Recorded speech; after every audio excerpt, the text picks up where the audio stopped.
भेड़िया या फिर शेर। तो माँ क्या हम पर अब हमला कर देंगे वो हमें खा जाएंगे।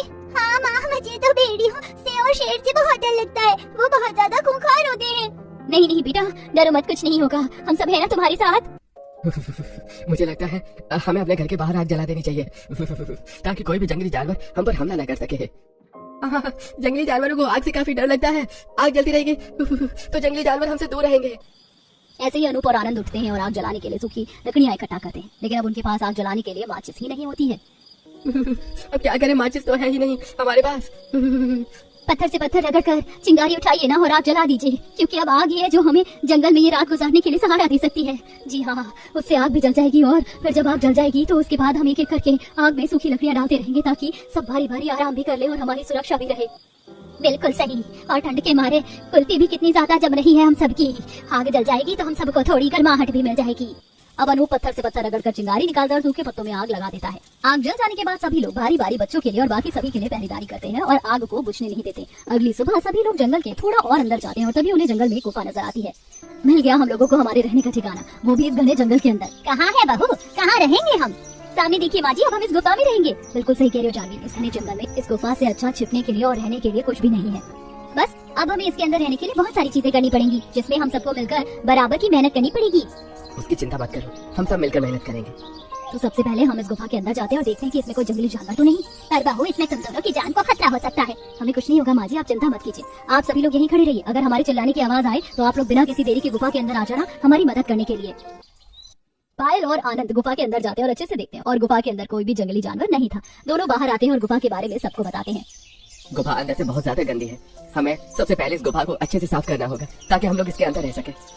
तो ठीक है, यहाँ हमारे पास झाड़ू तो है नहीं, इसीलिए मैं पतली पतली सूखी लकड़ियों को इकट्ठा करके उन्हें पेड़ की लटकी हुई शाखाओं से कस के बांध देती हूँ और एक प्राकृतिक झाड़ू बना लेती हूँ। अरे मैं थोड़ा सा जंगल में घूम कर देखता हूँ कि यहाँ पर आसपास कोई तालाब या फिर पानी का झरना है जहाँ से हमें पानी पीने के लिए मिल जाए। और मैं बच्चों को संभाल लेती हूँ। और गुफा के अंदर जो बड़े बड़े पत्थर हैं, मैं और अनूप मिलकर उन पत्थरों को बाहर निकाल देते हैं।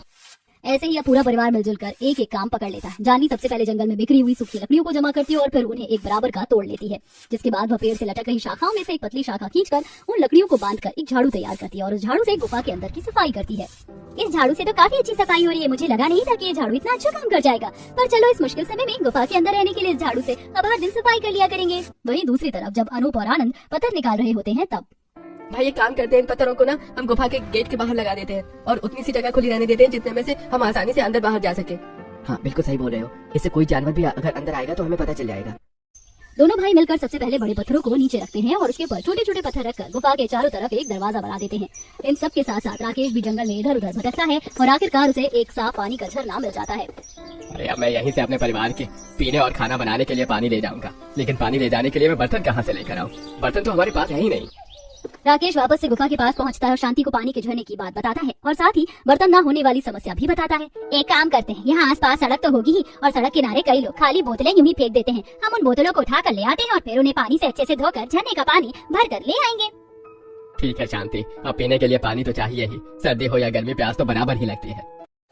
शांति और राकेश दोनों सड़क किनारे जाते हैं और चलते चलते उन्हें सड़क किनारे काफी सारी बोतलें पड़ी मिल जाती हैं, जिन्हें शांति जमा करती है। इसके बाद शांति और राकेश दोनों झरने के पास जाते हैं, जहां शांति बोतलों को रगड़ रगड़ कर अच्छे से साफ करती है और झरने के पानी से उन्हें धो लेती है। जिसके बाद दोनों पति पत्नी बोतलों में साफ पानी भरते हैं और उसे लेकर परिवार वालों के पास पहुँचते हैं।